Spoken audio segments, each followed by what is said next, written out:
pelo activo.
Muy buenas tardes, estimados alumnos. Soy César Tipián. Por favor, me confirman que ven la lámina y me escuchan. Buenas tardes, doctor. Sí se le escucha y se ve la lámina. Gracias, Kevin. Bien, el tema de hoy día es la displasia del desarrollo de la cadera. Este nombre ha sido acuñado en los últimos años, en la última década, porque antes le llamábamos luxación congénita de cadera. Y ese nombre induce al error, porque nos hace creer que la cadera está luxada cuando nace, y no es así. Por eso, ya se cambiaron los nombres, en los sílabos ya no aparece con este nombre de luxación congénita de cadera, sino su nombre real que ahora tenemos, que se llama displasia del desarrollo de la cadera. ¿De qué se trata? De que los pacientes nacen con alteraciones anatómicas, morfológicas, tanto óseas como de partes blandas. Entonces, estas alteraciones anatómicas van a predisponer que con el paso de las semanas, ¿no? Después del nacimiento, la cadera sea inestable, se subluxe o se luxe. Entonces, vamos a tener que estos pacientes no están como normalmente con el acetábulo cóncavo. El acetábulo normalmente es cóncavo y contiene a la cabeza femoral. En la displasia de desarrollo de la cadera nacen con esta malformación morfológica, anatómica, en que el acetábulo, lejos de ser cóncavo, es plano. De tal manera que va a permitir que la cabeza sea inestable, se subluxe o se luxe por acción de los músculos pelitrocantéricos que lo traccionan y hace entonces que se salga la cabeza del acetábulo. No al nacer, sino en la semana siguiente, los días siguientes, semana siguiente o en el mes siguiente. Entonces nacen predispuestos a luxarse y si no lo tratamos, se van a luxar. De allí entonces el buen nombre que ahora tiene de displasia del desarrollo de la cadera. Bien, en cuanto a la epidemiología, es la malformación congénita más frecuente de todo el esqueleto. La displasia de desarrollo de la cadera se presenta en 2 por cada 1000 recién nacidos vivos. El más frecuente en género femenino que en masculino, 6 a 8 veces más frecuente.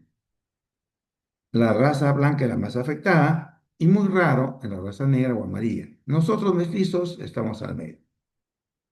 Se afecta con mayor frecuencia la cadera izquierda, 60% de los casos, 3 veces más que la derecha, el 20%. Y hay que recordar que hay un 20% que puede ser bilateral, ambas caderas afectadas a la vez. ¿Por qué se produce esta patología? No se sabe, es idiopática. Hay muchas teorías, mecánicas, hormonales, genéticas, ¿no? Pero no se sabe por qué, son teorías. Lo que sí se sabe con certeza es que se encuentra asociada a diversos riesgos, a factores de riesgos. Los más frecuentes son estos marcados con letras más grandes, son estos tres: que tenga un familiar, ¿no? Con la displasia de desarrollo de la cadera. Si tiene la mamá, la abuelita, la tía, la hermana mayor, tiene 15 veces más riesgo de desarrollar esta patología. Ser mujer, ya hemos dicho, 6 a 8 veces más riesgo. Y también el nacimiento podálico. No es que se luce porque están naciendo de pies, no, para nada. Sería una alucinación traumática, que no es el caso. Estamos hablando del displasia de desarrollo de la cadera. Es un problema morfológico, anatómico del acetábulo. Pero sí se relaciona al nacimiento podálico. Los factores menos frecuentes es el hijo mayor o la hija mayor, los productos gemelares, ¿no? O múltiples, mellizos, trillizos, como otras alteraciones congénitas, tortícolis, metatarso adulto congénito, estalos o el oligohidrangios. ¿Cómo hacemos el diagnóstico? El diagnóstico va a ser fundamentalmente clínico. Estamos hablando de recién nacidos. Estamos hablando de pacientes que ustedes van a atender, que ustedes van a ser los primeros en verlos. Cuando hagan pediatría, neonato en específico, le van a enseñar que hay que hacer varios exámenes al recién nacido. Le medimos el perímetro cefálico, ¿no? Para descartar hidrocefalia, si no tiene ángulo perforado, etcétera, etcétera, etcétera. Uno de ellos, que tienen que aprender, es buscar el signo de Ortolani. ¿Por qué no va a dar el diagnóstico de la malformación congénita más frecuente del esqueleto? ¿En qué consiste el signo de Ortolani? Al recién nacido se le coloca en el cúbito dorsal con las caderas y las rodillas flexas 90 grados. El examinador, o sea, ustedes, van a fijar el muslo con su dedo pulgar en la parte interna del muslo y el dedo medio a la altura del trocánter mayor. Lo agarra como una horquilla al muslo. Y empiezan con las rodillas juntas, ¿ok? Recién nacido, de cúbito dorsal, caderas y rodillas flexas 90 grados, examinador sujeta en los muslos, pulgar en la parte interna, en la cara externa, a la altura del trocánter mayor está el dedo medio. Y estando junto a las rodillas pasamos a abducirlas, a separarlas.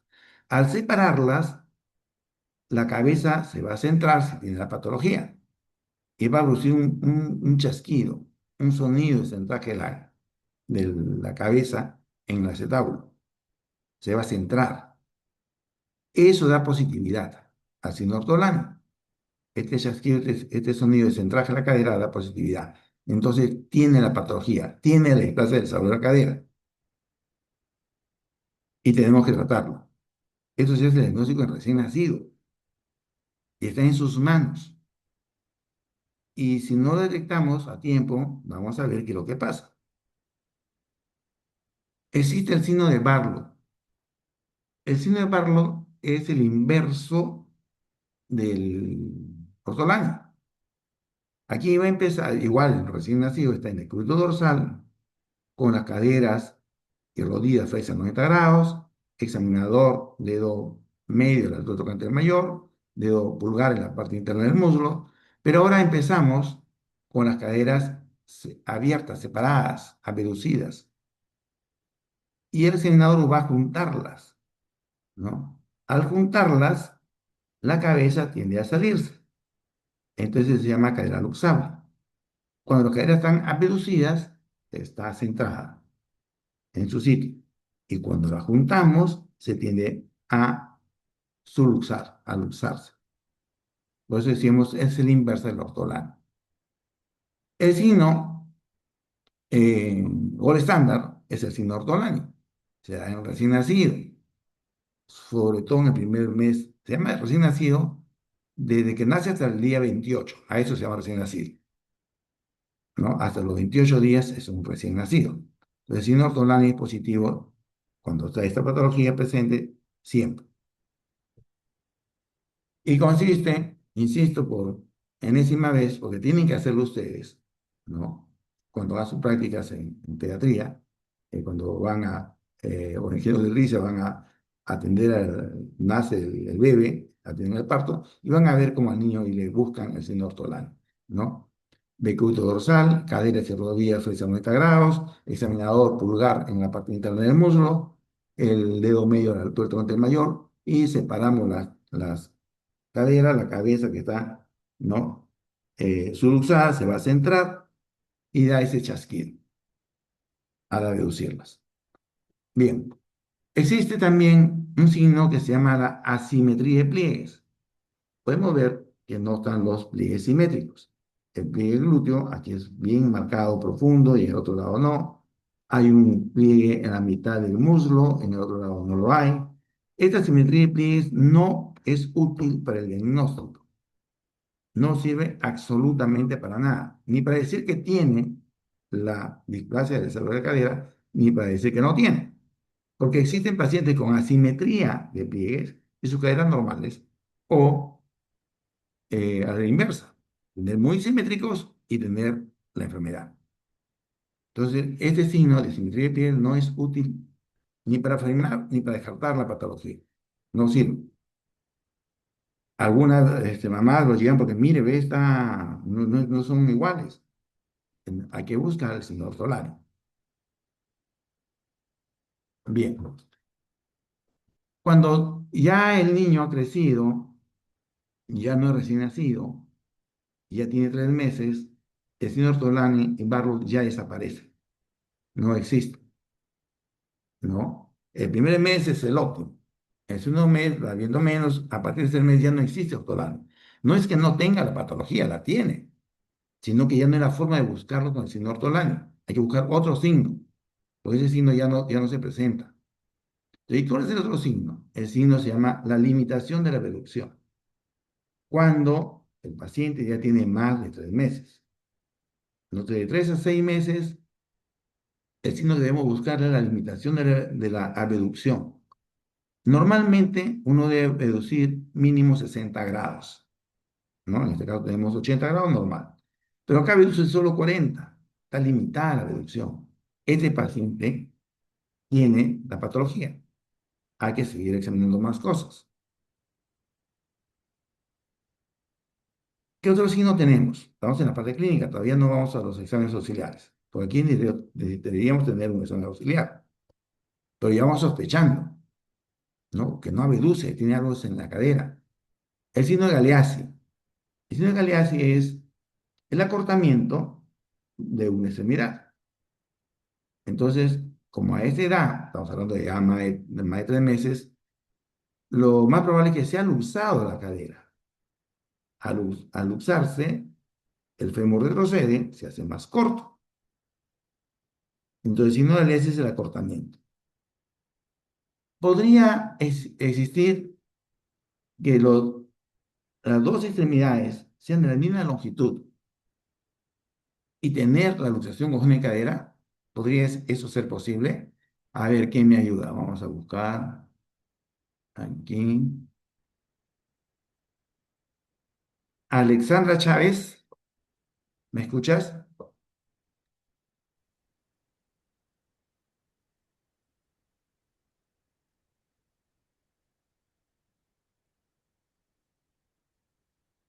Alexandra Chávez,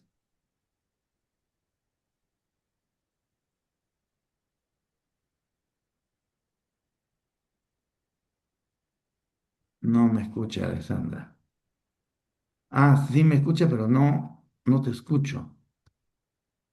Bueno, ¿alguien quiere opinar? Puede existir que tenga las dos extremidades del mismo tamaño y sí tener la patología, sí estar luxada la cadera. ¿Es posible eso?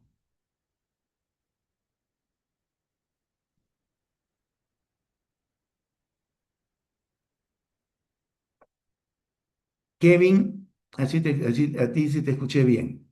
Kevin, ¿es posible eso? Sí, doctor, porque mencionó al principio que 20% es bilateral, ¿verdad? Eso, muy bien, perfecto, Kevin. Estás atento, muy bien. Por supuesto que sí, pueden estar las dos del mismo tamaño, porque las dos están usadas, ese 20%. Excelente, Kevin, me está siguiendo. Es un tema para mí las clases virtuales porque no los veo. Bien, seguimos. ¿Dónde estamos? Mi cursor, mi cursor, ya está mi cursor. Otro signo, cuando ya van creciendo, están de más edad, es el signo de telescopaje o pistoneo. Consiste en fijar la pelvis, el seminador fija la pelvis y lleva la extremidad hacia atrás o abajo y hacia adelante o arriba. Y derecha, podemos decir arriba y abajo. Y entonces, como la cadera está fuera del acetábulo, va a subir y bajar el muslo. A esto se llama telescopaje o pistoneo. Finalmente, cuando ya caminan, normalmente un niño camina alrededor del año, 10 meses, 11 meses, 12 meses, 13, 14 meses, pues, está caminando. Es lo normal. Cuando uno tiene este problema de la luxación congénita de cadera, no ya se luxó, no camina al año, camina al año y medio. Y si tiene las dos caderas, camina aún más tarde, ¿no? Al año, casi a los 2 años. Y esa es la razón por la cual la lleva la mamá al médico. Y le dice, doctor, no camina, ya tiene 1 año y medio, ¿no? Y no está caminando.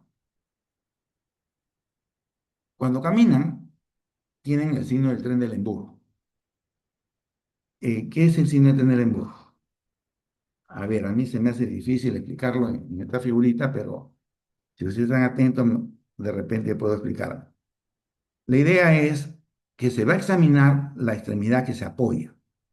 Entonces, si yo apoyo la pierna izquierda, estoy examinando la pierna izquierda, la cadera izquierda. Aquí voy a apoyar la derecha y levanto la izquierda. Normalmente cuando uno levanta la extremidad izquierda, la hemipelvis izquierda debe mantenerse a la misma altura de la cadera derecha o estar más alta. Eso es lo normal. Quiere decir que la que está apoyando es normal, la derecha. Si en este caso yo apoyo la izquierda, levanto la derecha y mi pelvis, en lugar de estar al mismo nivel, en lugar de ascender, ha caído, como vemos acá. Entonces quiere decir que la cadera izquierda es la que está mala. No tiene los glúteos suficientemente fuertes para sostenerla. Entonces la cadera explorada es la que apoya, ¿no? Entonces, si se cae la pierna derecha a levantarla, la izquierda es la mala. Entonces, el signo de Trendelenburg, cuando uno levanta una extremidad, va a caerle en mi pelvis, en lugar de sostenerse a mi nivel. Cuando tengo la luxación de las dos caderas, levante una u otra, se va a caer la hemipelvis contralateral. Y eso lo llamamos la marcha del pato, porque levante la izquierda, se cae la derecha, apoyo izquierda, no levanta la derecha y se cae. Entonces, si es bilateral, las dos se van a caer. Espero haber explicado. Bien, acabamos con la clínica y empezamos ahora con las imágenes. El gol estándar para diagnosticar esta patología es la ecografía, desde el recién nacido hasta los 6 meses, ¿no? Y a partir de los 3 meses es la radiografía. Lógicamente, es más inocua la ecografía. La radiografía hay que protegerlos, las gónadas, cuando le tengamos que tomar las radiografías.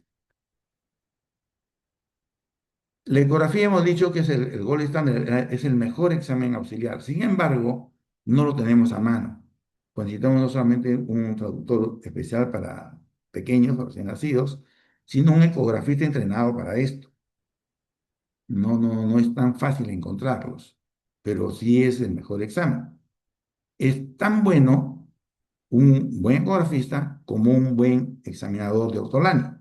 Los dos tienen exactamente igual potencia de diagnóstico. Entonces, la radiografía debería ser el examen auxiliar de elección. Si no lo tenemos, tendríamos que hacer las radiografías. En la radiografía hay que cubrir los genitales, ¿no? Con plomo y medir los ángulos acetabulares, también llamado índice acetabular. Se traza una línea horizontal que une las partes más bajas de la semipelvis, ¿no? Luego una línea que una los vértices del acetábulo. La intersección me va a dar un ángulo. Este es el ángulo o índice acetabular.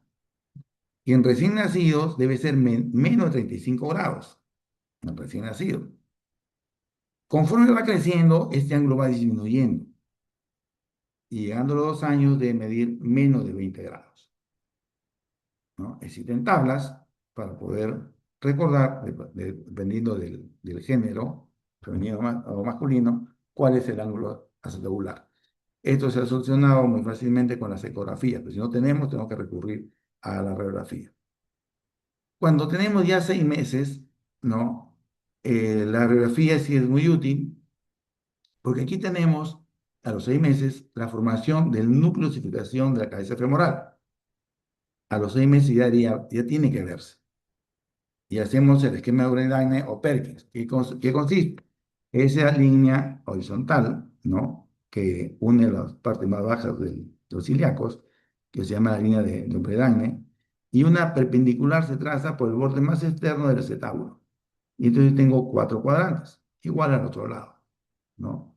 Entonces, estos 4 cuadrantes van a servir para ubicar a la cabeza femoral. Normalmente la cabeza femoral está en el cuadrante inferior interno, es lo normal.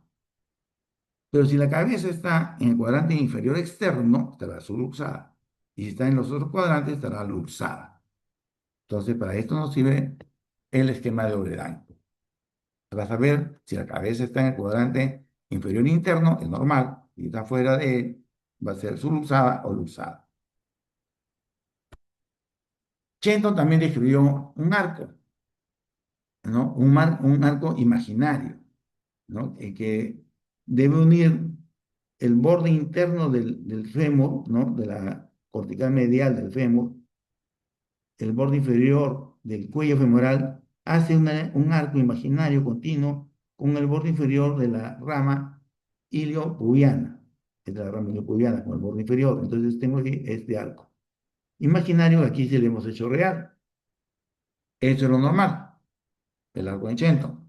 Cuando existe la luxación, este arco se interrumpe, se rompe. Entonces, cuando tenemos la ruptura del arco en Shenton, pensamos en la luxación congénita cadera. Acá vemos también el núcleo de circulación hipoplásico, ¿no? Con relación al otro. Entonces, PUTI es una triada radiológica. Esta triada consiste en la hipoplasia del núcleo de circulación de la cabeza femoral, lo vemos aquí, la oblicuidad del techo cotiloideo, ¿no? Más abierto el ángulo, acá lo veo más cóncavo, y la separación o diastasis externa a la extremidad superior del fémur, la distancia que existe entre el fémur proximal y la pelvis es mayor del lado luxado que del lado sano. Signos radiológicos, ecográficos, la clínica, ya tenemos el diagnóstico. Pasamos al tratamiento.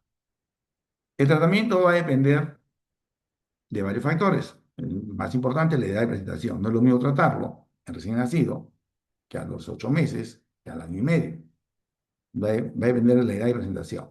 Si la cadera se puede reducir o no, que si una vez reducida la cadera está estable, ¿no? Se queda dentro del acetábulo, y del grado de displasia del acetábulo, qué tan cóncavo o no lo es este acetábulo. Entonces empecemos con los recién nacidos, que es el momento que debemos diagnosticarlo. Entonces está en la responsabilidad de ustedes el futuro de este desarrollo del niño. En el recién nacido tenemos que hacer el diagnóstico. Y si hacemos el diagnóstico en el recién nacido hasta los 6 meses, el arnés de Pavlik, que es colocado por el ortopedista, ni siquiera por el traumatólogo, sino por el ortopedista, va a tener excelentes resultados, ¿no? Entonces va a permitir el movimiento de las caderas en cierto rango. Y ese arnés lo que está haciendo es mantenerlo mañana, tarde y noche en la reducción de las caderas.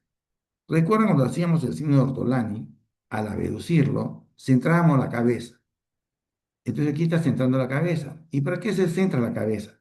Porque la cabeza, en contacto con el acetábulo, lo estimula para que en lugar de seguir desarrollándose plano, se haga cóncavo. Entonces el estímulo de la cabeza al acetábulo hace que se haga cóncavo y vaya formándose esa concavidad y contener a la cabeza femoral. A ver, regresamos rapidito al inicio, aquí. Si el acetábulo está plano, ¿no? Y le abduzco la cadera y ofrezco la cabeza al acetábulo, este estímulo hace que el acetábulo se desarrolle cóncavo.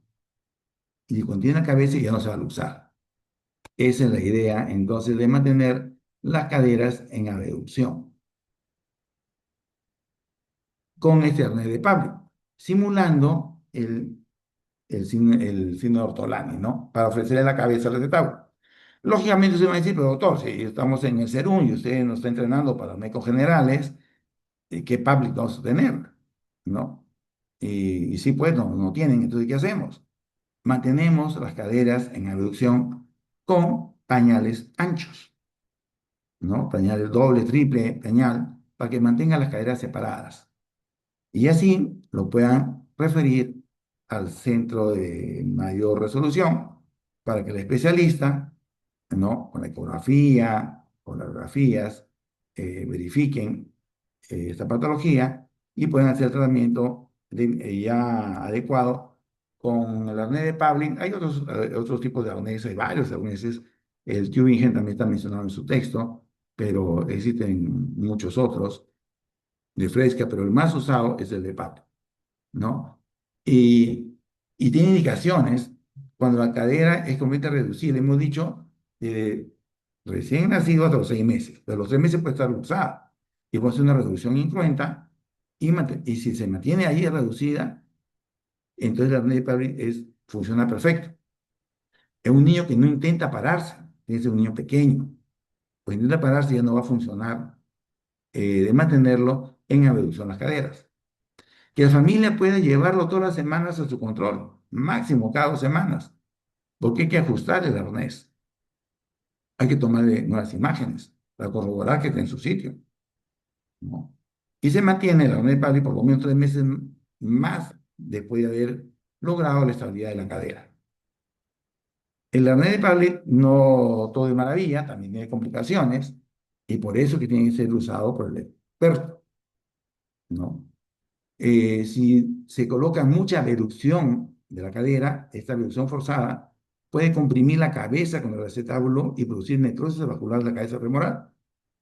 O si se tiene mucha hiperflexión, se puede producir una parálisis de los músculos inervados por el nervio femoral. Entonces también tenemos problemas con la hernia de Pavlov y por eso decimos que tiene que ser hecho por el especialista. Su misión, ¿no? De ustedes es diagnosticarlos a tiempo, en recién nacido, en los primeros 28 días. Lo ideal es el día que nació. Ese día tiene que ser el diagnóstico. Con el arnés de Pavlov, su reproducción es ad íntegro, al 100%, no queda ninguna secuela. Si no lo hacemos, ya vamos viendo qué pasa. ¿Qué pasa si no hicimos el diagnóstico antes de los 6 meses? Ya no funciona el arnés de Pavlov. Ya no funciona ese estímulo de la cabeza al acetábulo. Ya no.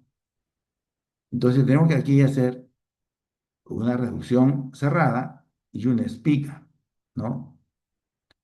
De la pelvis hasta el tobillo. Para reducirlo tenemos que usar un pelvistato para estar suspendido pues el niño bajo anestesia general, lógicamente, ¿no? Y mantenerlo con esta espica, que va a ir cambiando de posiciones para que el acetábulo vaya girando. Primero está así en abducción, después se pone en rotación interna para que la cabeza estimule distintos puntos del acetábulo y se desarrolle mejor.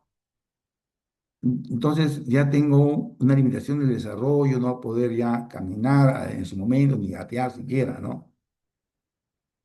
Entonces, si hago el diagnóstico después de los 6 meses, tendré que hacer la reducción, ¿no? Incrementa la anestesia las espicas largas de yeso. También es indicación a aquellos que tienen menos de esta edad, se puso la red de Pavlik, pero no mejoró. Los controles no mejoró, entonces tenemos que pasar a este tratamiento de la reducción más la inmunización. Pero no basta con reducirlo e inmunizarlo con espica. Tenemos que estar absolutamente seguros que esté en su sitio. Antes hacía un lactograma que era invasivo, ahora ya con la tomografía no se necesita hacer el lactograma, pero también la tomografía sí da problemas de, de radiación, entonces tampoco puede estar irradiando a las criaturas, ¿no?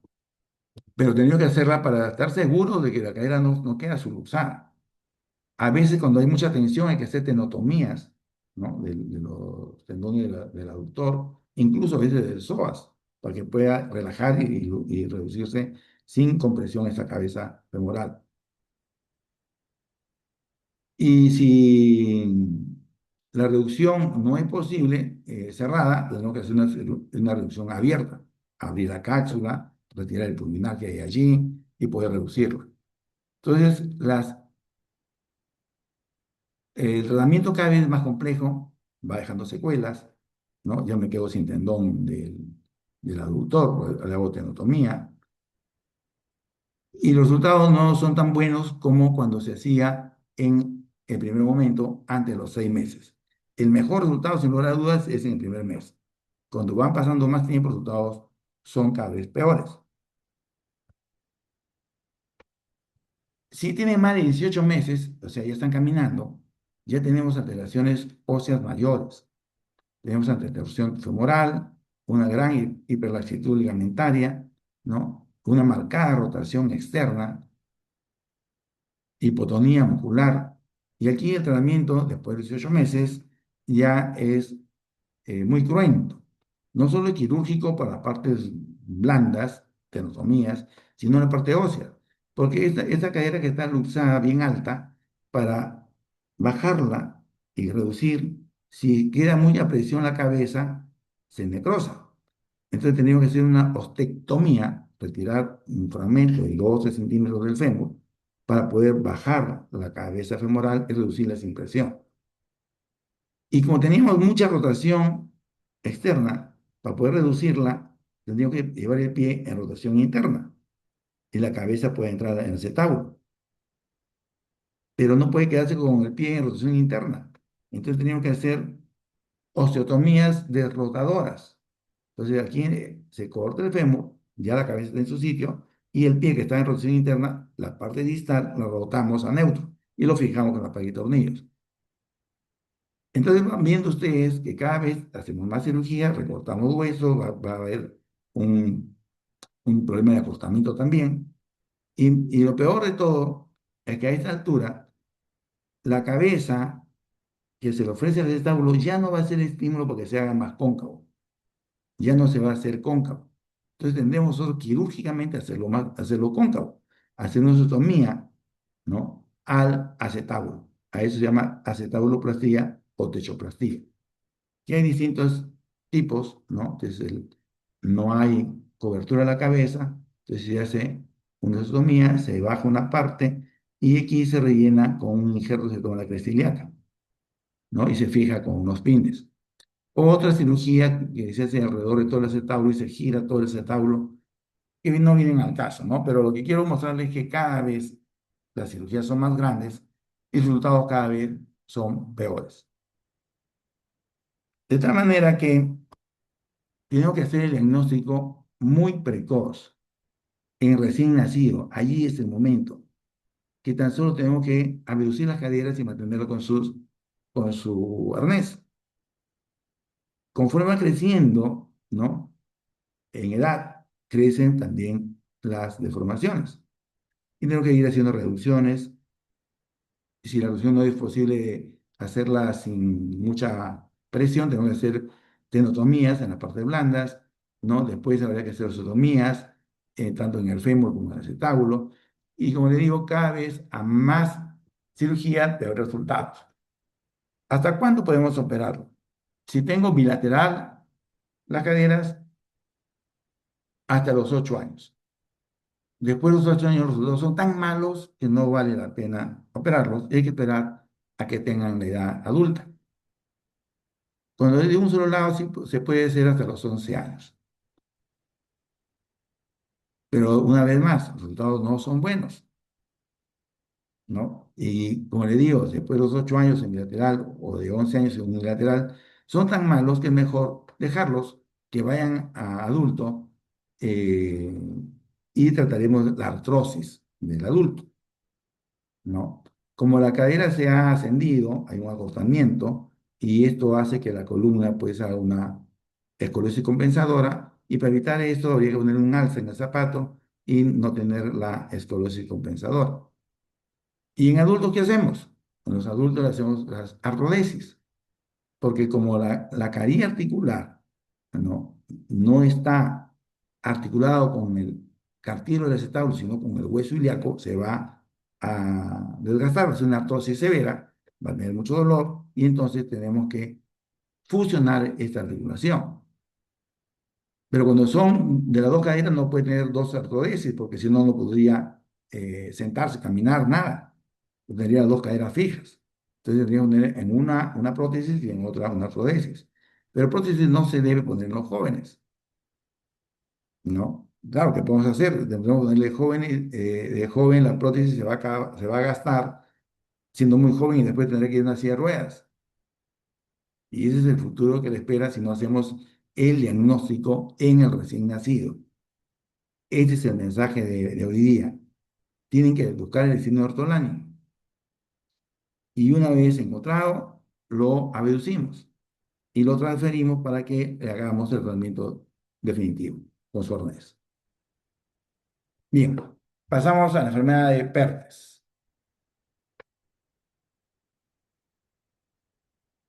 Kevin, ¿alguna pregunta? Ninguno, doctor, todo claro. Avanzamos entonces. La enfermedad de Pertes, que en realidad se llama la enfermedad de Lesch-Calvé-Pertes, porque estos tres médicos hicieron la presentación, ¿no? de esta patología por primera vez en el mundo, prácticamente a la vez, al principio del siglo XX, y lo curioso pues que cada uno lo hizo en su país, ¿no? Lesch es un norteamericano, Calvé es un francés y Perthes es un alemán. Y cada uno en su país, en su congreso respectivo, describieron la misma patología. Por eso es que la enfermedad se llama Lesch-Calvé-Perthes, aunque más se conoce como la enfermedad de Perthes, ¿no? Tal vez el lema fue más marquetero. ¿De qué se trata? De una afección eh, idiopática, no se sabe por qué, ¿no? Afecta a los niños en infancia, en la que se interrumpe temporalmente la irrigación hacia la cabeza femoral.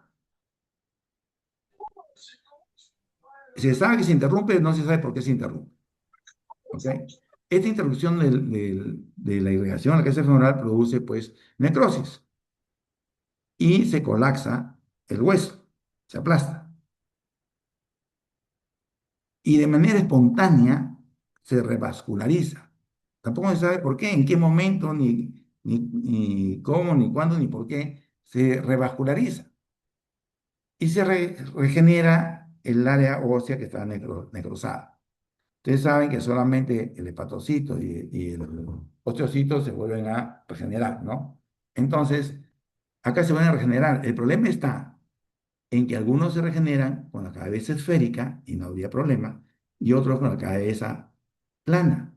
Y entonces no hay cómo articule con el acetábulo, produciendo pues una severa artrosis, dolor, impotencia funcional, y son niños, ¿no? Entonces, la enfermedad tiene cursos clínicos muy variables, cambian de uno a otro. Algunos terminan con la cabeza plana y otros con la cabeza esférica. Y entonces vamos a ver qué pasa con ellos. La epidemiología. Se presenta en niños entre 2 y 14 años, pero la mayoría se encuentra entre los 4 y los 8 años. De los 4 y 8 años. Afecta a uno cada 1.200, 1.400 niños. Es más frecuente en los hombres, ¿no? 4 veces más frecuente que las mujeres. y en un 15% puede ser bilateral. Pero ojo este dato, que siempre, siempre es asincrónica. Nunca se da a la vez, no son sincrónicas, son asincrónicas. Empieza una y la otra puede empezar meses o incluso años después. No siempre es bilateral, pero cuando lo es asincrónica, meses o años después. ¿Ok?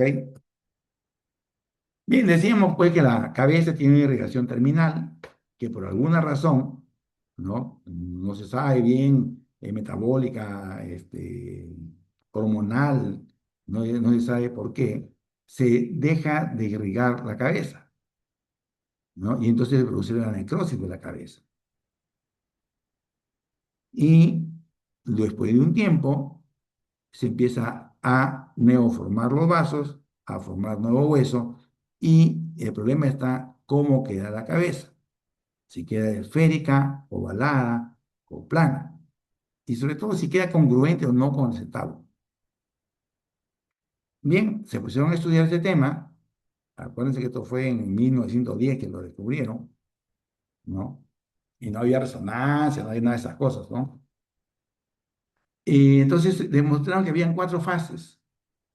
La fase inicial, en la que no había ningún hallazgo clínico, y duraba o dura entre 1 y 2 años. Luego viene la fase de condensación y fragmentación, que dura entre 2 y 3 años, donde se producen las lesiones de la cabeza. Tercera fase de reosificación y curación entre comillas, porque lo que se cura es el nuevo hueso, pero el problema es prefericidad o no de la cabeza, ¿no? Y esta fase de reosificación demanda entre 1 y 2 años. De aquí se va a determinar o no las deformidades, ¿no? En la cabeza.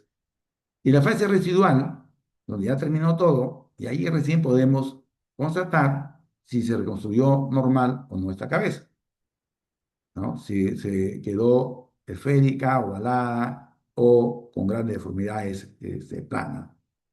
¿Cómo es la clínica? El curso es insidioso y progresivo, no hay ninguna sintomatología general que se asocie. Lo más habitual es que tenga una cojera discreta sin dolor.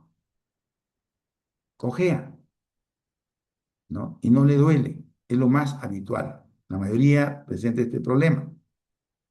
Cojea y no le duele. Si le toma una radiografía va a ser normal, ¿no? En otros casos, pocos, no lo frecuente, inician con dolor o cadera dolorosa, no cojera dolorosa, ¿no? Pero lo habitual es que sea sin dolor. Una cojera discreta y sin dolor. Es lo habitual. Y cuidado, que hemos dicho que la cadera no siempre duele en la ingle.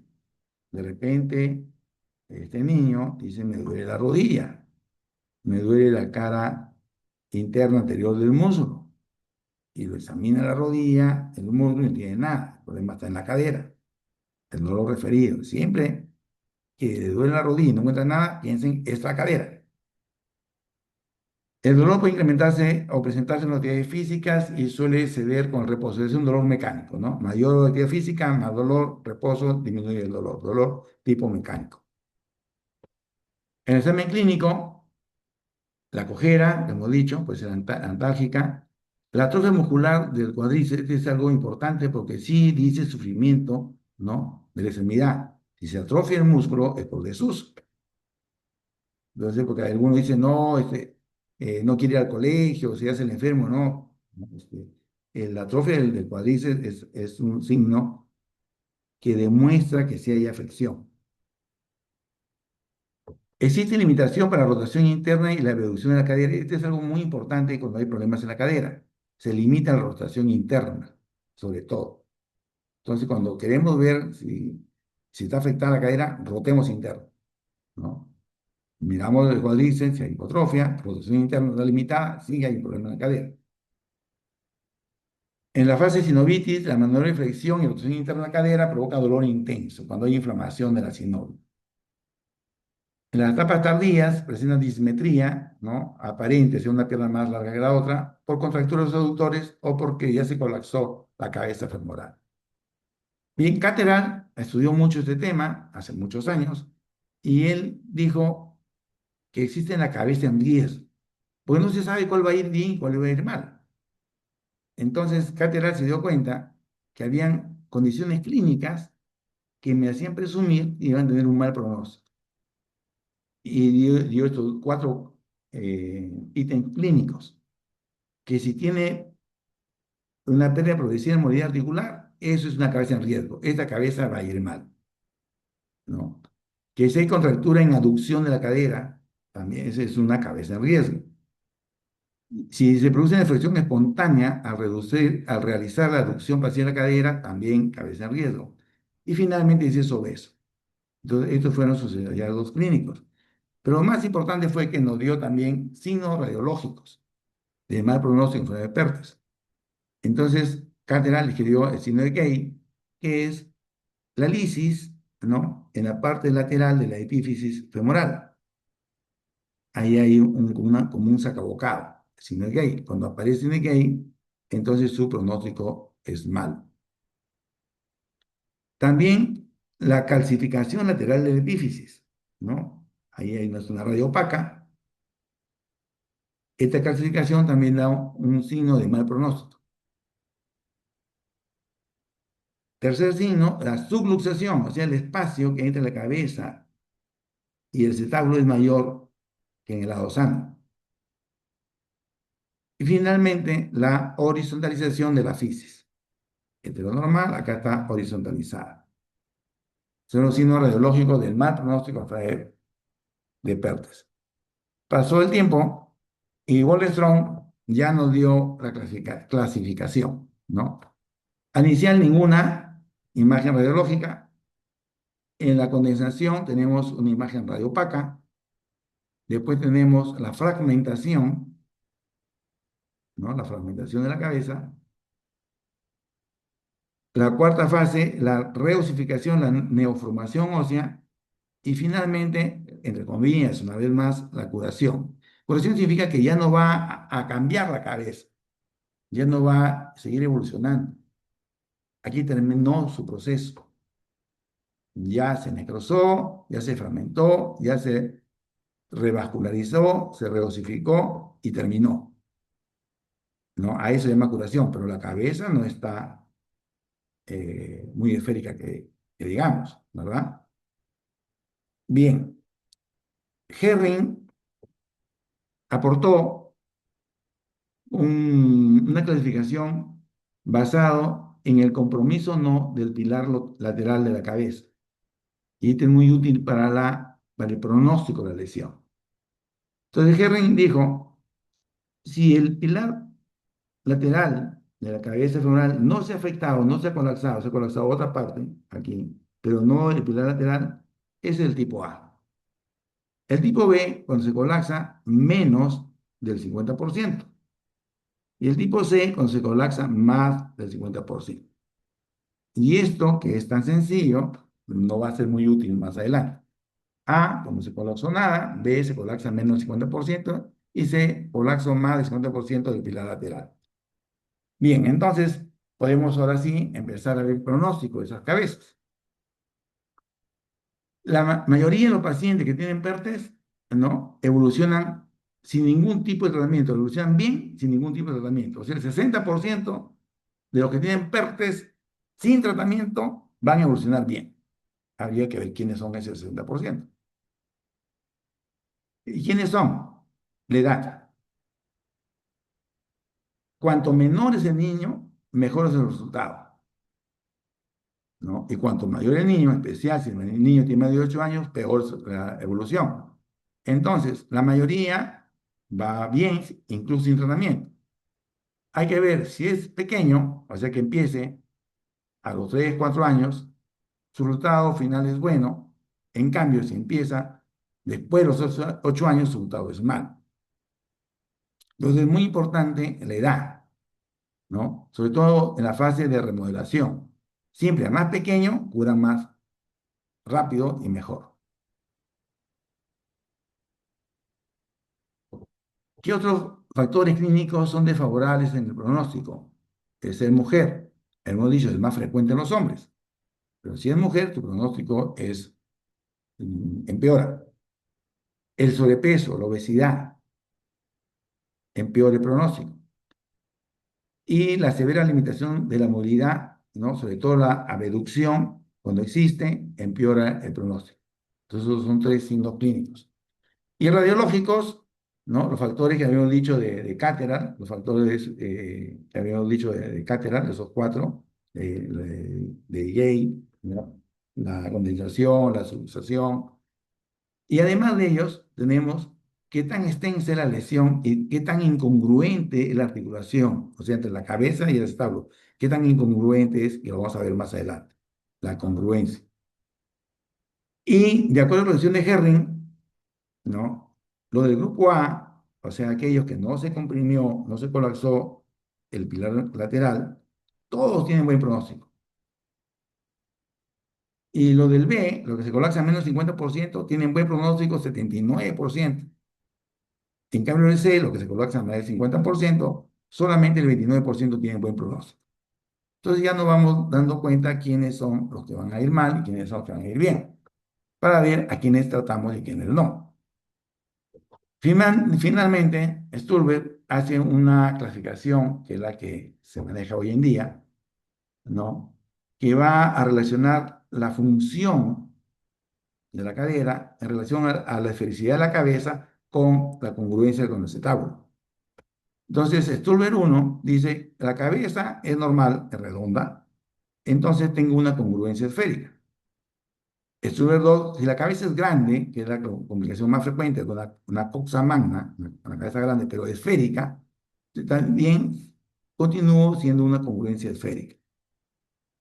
Pero si la cabeza es ovalada, en el Stulber 3, y a pesar de ser ovalada, ovalada, es congruente con el acetábulo, entonces se llama congruencia no esférica.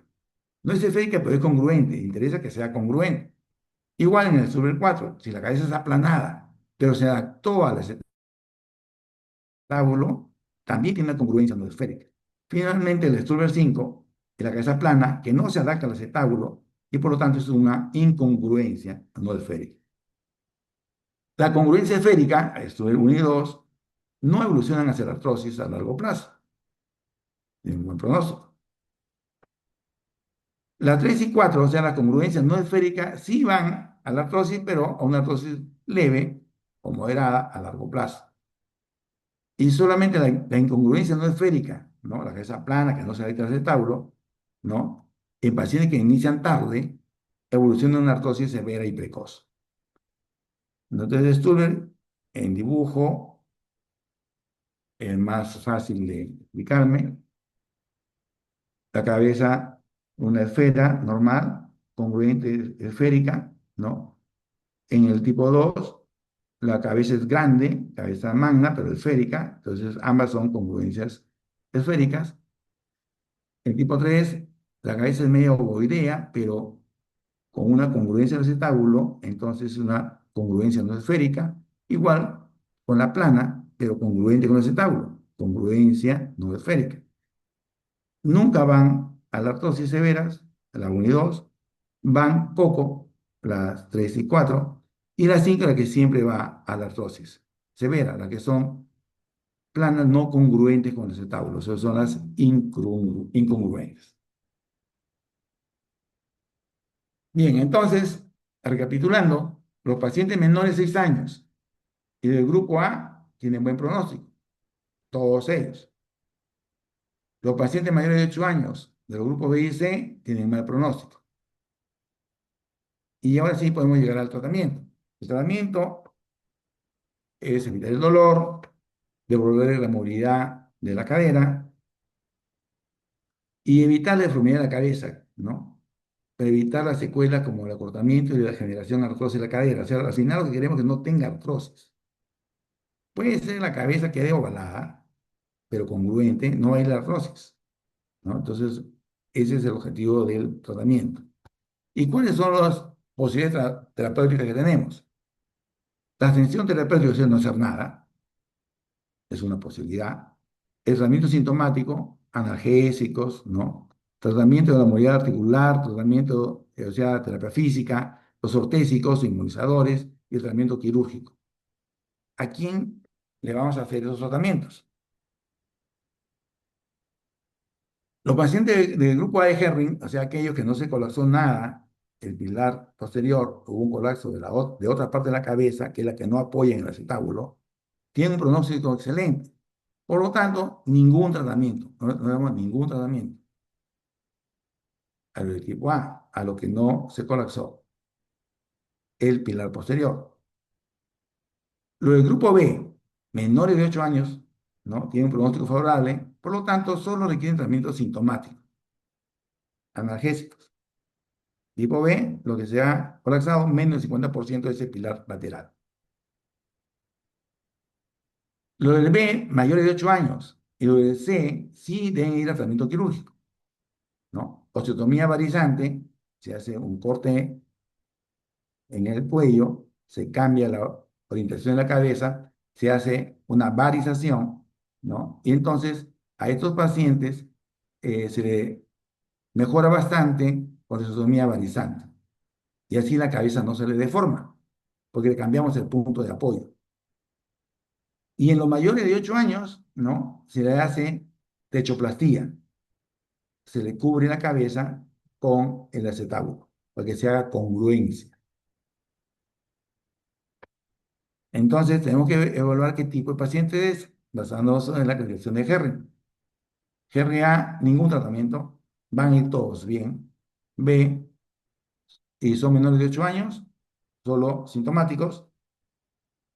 Y los B, mayores de 8 años, y los del grupo C, van a ir a osteotomía varizante, y los mayores de 8 años, de este C, van a ir a techoplastía, para hacer congruencia a esta articulación. Finalmente tenemos la epifisiólisis de la cabeza femoral. ¿Qué es la epifisiólisis? Es el desplazamiento progresivo de la cabeza femoral hacia atrás y a la parte inferior de la cadera, ¿no? ¿En quiénes? En adolescentes púberes. Existe desplazamiento del casquete. Este es el cartílago de crecimiento, lo que está por encima del cartílago de crecimiento, ¿no? Que vemos la cabeza, el cuello, cartílago y la otra parte de la cabeza. Aquí el cuello, perdón, el cuello, el cartílago y la parte de la cabeza. Esta parte de la cabeza se ha deslizado hacia abajo y hacia atrás. Eso se llama epifisiolisis de la cabeza. La presentación, el 80% en el brote de crecimiento de la adolescencia. En las niñas, ante la menarca, ante los 12 años. En los niños, ante los 13,5 años. O sea, la mayor presentación se da a esta edad, donde están en el primer brote de crecimiento. Es más frecuente, 3 veces más frecuente en el hombre que en la mujer. Y también puede haber presentación bilateral. En un 20-30% van en las dos caderas. Y en la mitad de ellos es a la vez, simultánea, sincrónica. Y la otra mitad es asincrónica. Factores de riesgos, la obesidad con maduración sexual retrasada, hipogonadismo, trastornos endocrinológicos. Está muy, muy relacionado a la epifisiolisis, o epifisiólisis en realidad. También es idiopática, no se sabe por qué. Está relacionado a factores mecánicos, obesidad, retrocesión femoral, verticalización del cartílago de crecimiento y sobre todo factores hormonales, hipogonadismo, hipotiroidismo, hipopituitarismo, déficit de vitamina D. Entonces, vemos cómo existe el desplazamiento. Si bien es cierto que los textos, y yo acabo de decir que la cabeza se desplaza, en estricto senso, no es la cabeza que se desplaza. Ustedes ya saben que se desplaza siempre, siempre es el extremo distal. Siempre se desplaza el extremo distal. Entonces, la parte distal es esta parte del cuello, la metáfisis, no la cabeza.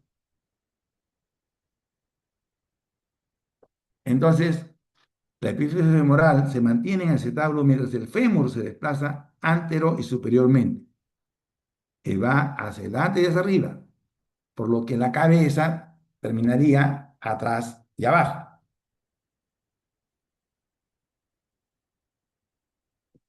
¿Ok? Entonces pareciera de que la cabeza fue la que se desplazó. No, la que se desplazó fue la zona metafisial del fémur. Y este deslizamiento va a continuar mientras la fisis permanezca activa, o sea, mientras tenga cartílago de crecimiento. Una vez que se cierra ese cartílago ya recién para de deslizarse, de desplazarse. Manifestaciones clínicas. Adolescentes púberes, ¿no? Que acuden con cojera y dolor, sea continuo o intermitente en la región glútea o inguinal. Algunas veces, recordemos que siempre puede ir a la cara anterior interna del muslo y a la rodilla.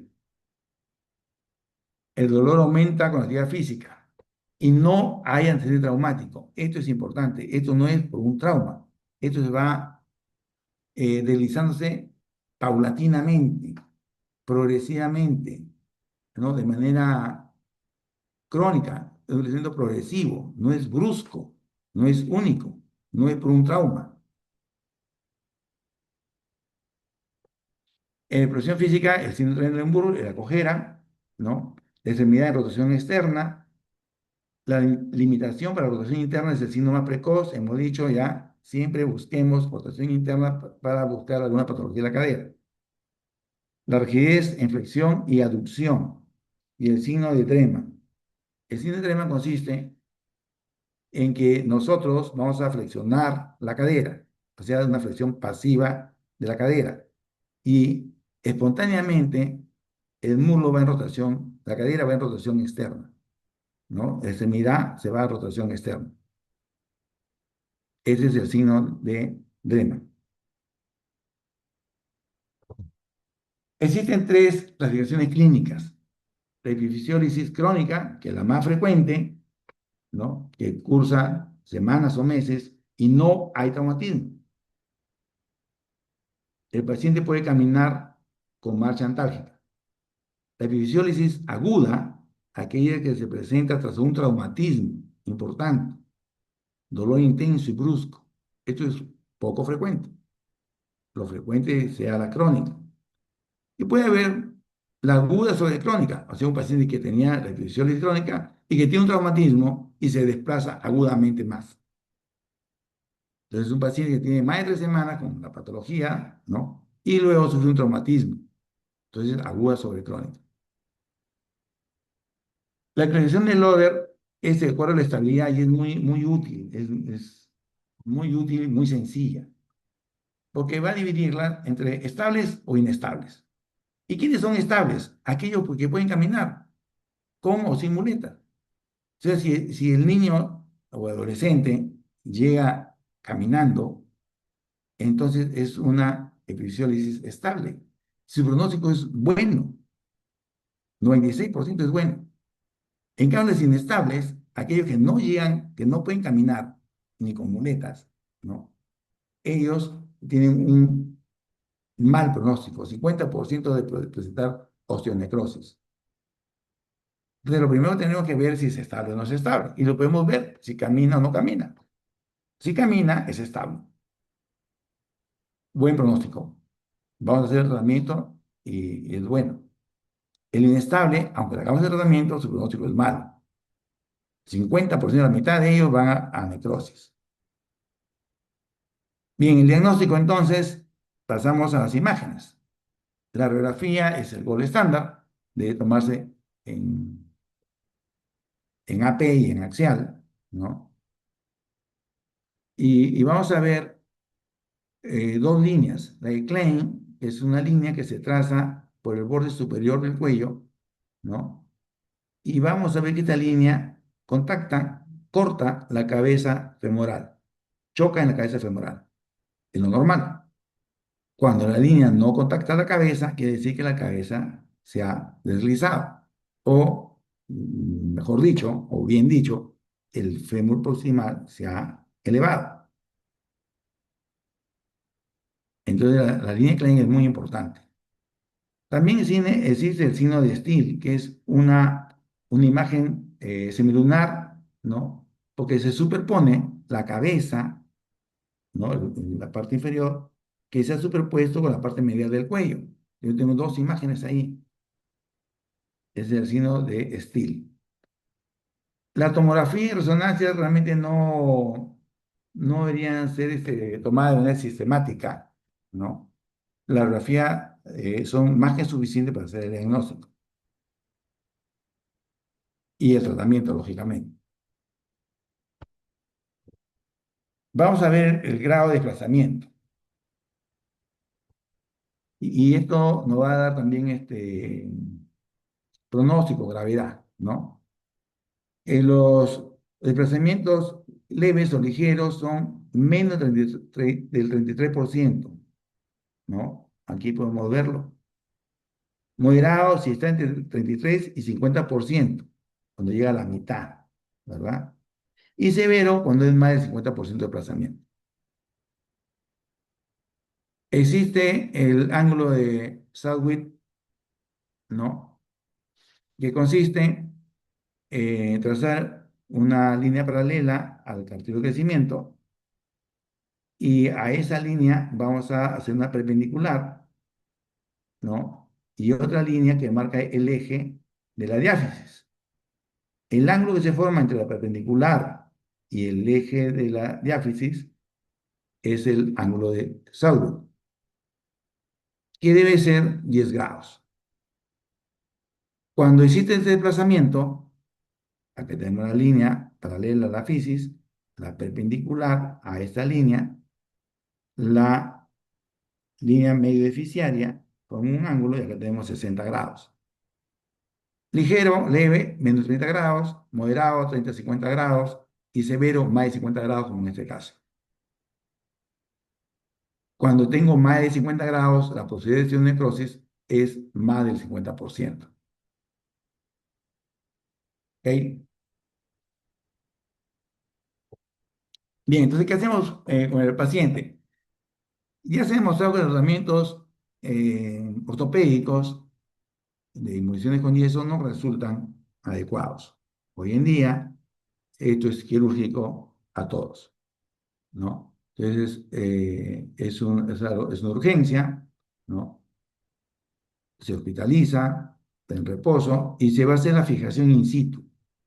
La mayoría es crónicos, ¿no? Entonces se va a fijar allí donde está. No se reduce, ¿no? No intentar reducción por manipulación en los casos estables o crónicos. Entonces, a eso yo iba. Primero vemos si es estable o no es estable. Si es estable, que la mayoría, que es crónica la mayoría, lo que tengo que hacer es fijarlo ya, ¿no? Y se fija con unos tornillos canulados. Entonces, la idea es que el tornillo debe ir al centro mismo, ¿no? Entonces se usa un difusor de imágenes, algunos ya han entrado a hacer operaciones y han visto que tenemos ahí como un arco en C, ¿no? Que es un equipo de rayos X, que vemos en el monitor la imagen y ponemos primero un alambrecito, ¿no? Como guía, y si el alambrecito está en el sitio que queremos ponerlo, entonces a través de él pasa este tornillo. O sea, no hay que hacer otro agujero. Entonces, primero poner una guía, un alambre, aquí en el punto que creemos que ya se va a fijar. Lo verificamos tanto en el frontal como en el axial, siempre debe haber frontal y axial. Y si está en el sitio debido, en el centro mismo, entonces a través de ese mismo alambrecito pasamos una broca y luego el tornillo. Lógicamente la broca, el tornillo y el entornillador tienen un agujero que puede pasar el alambre, ¿no? Y entonces hacemos la fijación in situ. La idea es estabilizar a la fisis y que consolide, que se cierre, para que no se siga progresando el desplazamiento.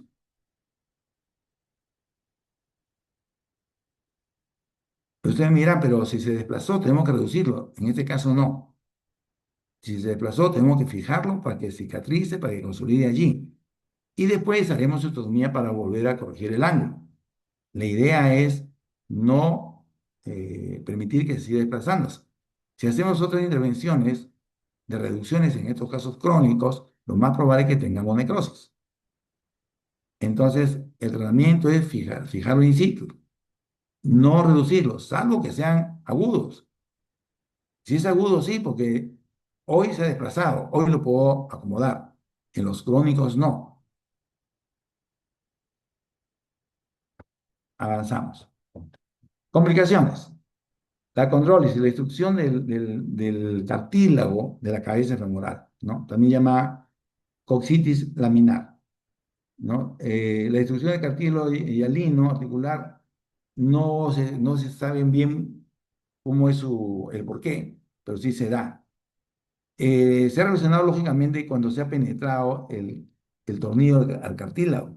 Cuando ese tornillo atraviesa el cartílago, entonces giro la cabeza y el tornillo me va a rayar, digamos, el cartílago. Entonces, eso pues jamás debe pasar. Por eso ponemos primero un alambrecito y vamos a mirar en todas las imágenes, ¿no? Si nos hemos pasado o no. Y nunca debemos pasarnos. Entonces vamos de a poquito mirando en frontal y en perfil para que jamás atravesemos el cartílago. Porque si lo atravesamos, lógicamente, vamos a producir una condrólisis, ¿no? Pero ¿quiénes tienen esta destrucción del cartílago? Aquellos que tienen rigidez progresiva, ¿no? Contractura y estrechamiento interlíneo. El tratamiento es muy, muy complicado y de muy mal pronóstico, ¿no? Así hagamos tracciones, artrodiastasis, al final la artrosis residual va a ser importante y al adulto joven tenemos que tratar de ya la artrosis. Y es un tema que vamos a ver más adelante con las prótesis, ¿no? La otra complicación que puede haber es la necrosis vascular, que es muy frecuente en las epifisiólisis agudas, o en las agudas sobre crónicas, no en las crónicas, ¿no? También tras osteotomía cervical correctora, o sea, como le comentaba yo, en el intento de querer corregirlo, se hace osteotomía y ahí podemos producir la necrosis vascular. Por eso es mejor esperar que consolide, que crezca y después hacemos la corrección. Pueden requerir artrodesis de la cadera, o sea, fijar la cadera, ¿no? Se pierde la articulación. Y tenemos también el choque femoroacetabular, ¿no? Existe una jiba en la porción anterosuperior del cuello femoral que causa artrosis, ¿no? Entonces, para verlo mejor, aquí. Esta es la jiba. Como se ha habido el deslizamiento, ha subido la parte proximal metafisiaria del fémur, cuando abeduzca, esta punta va a chocar con el acetábulo, ¿no? Hay un choque femoroacetabular. Cuando abeduzca, va a chocar, va a doler, va a rozar, va a dañar el cartílago. Entonces, la idea es, después que consolidó y tengo esta prominencia, hacer una resección, ya sea artroscópica, sería lo ideal, y si no, abierta, ¿no? Entonces, el problema entonces es de que la deformidad residual, la rigidez, el dolor y la necrosis vascular pueden provocar discapacidad y evolucionan a una artrosis precoz en el adulto joven. Esto es lo que tenemos que evitar. Por eso tenemos que fijar el desplazamiento, para que no se siga el desplazamiento, y después corregir la deformidad. Entonces, para terminar, el pronóstico y factores clave que tenemos, el pronóstico es bueno cuando la física proximal es estable. Estable cuando pueden caminar, ¿no? Con o sin muletas. Las inestables tienen un pronóstico malo, van hacia necrosis. ¿Y quiénes son? Los que no pueden caminar. Factores de pronóstico desfavorables son sobrepeso, sexo femenino y edades extremas, y también procesos sistémicos asociados, desplazamientos mayores del 50% y el ángulo epifisio metafisiario mayor de 50 grados. El diagnóstico precoz es el mejor factor pronóstico. Si el encuentro cuanto antes se lo haga, es mejor. O sea, no hay nada para mejorar el pronóstico que diagnosticarlo precozmente. O sea, un niño que está cojeando, hay que examinarlo, ¿no? Ya hemos visto dos patologías: PERTES, cuando hay necrosis; epifisiólisis, cuando se desplaza, ¿no? Una de las dos. Hay una patología que es una sinovitis transitoria que rápidamente pasa a las pocas semanas, ¿no? Que es frecuente, pero no es nada grave como estos dos que hemos estudiado.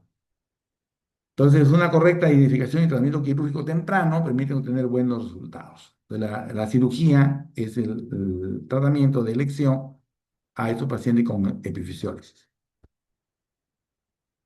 Gracias por su atención. Son 8 para las 8, excelente. Me quedan 8 minutos para las preguntas.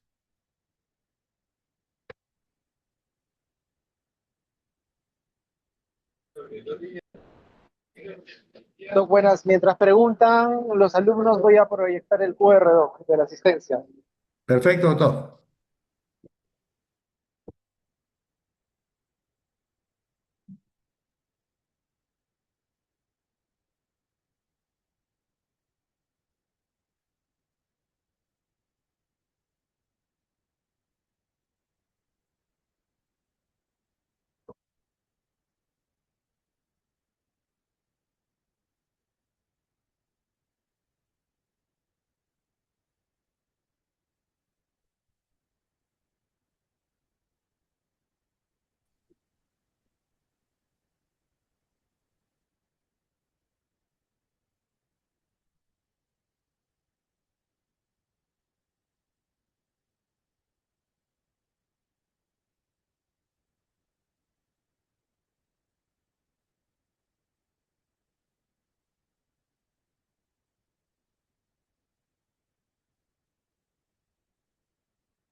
Listo, chicos.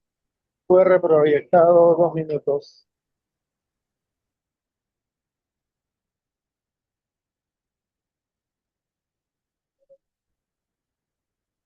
Gracias, doctor Pipián. Ok, doctor Delgado. Entonces, nos vemos. Muchas gracias, estimados alumnos. Nos vemos el próximo lunes. Y una vez más, le agradezco que pueda empezar a las 6:30 de la tarde. Nos vemos el lunes. Hasta luego. Gracias a todos.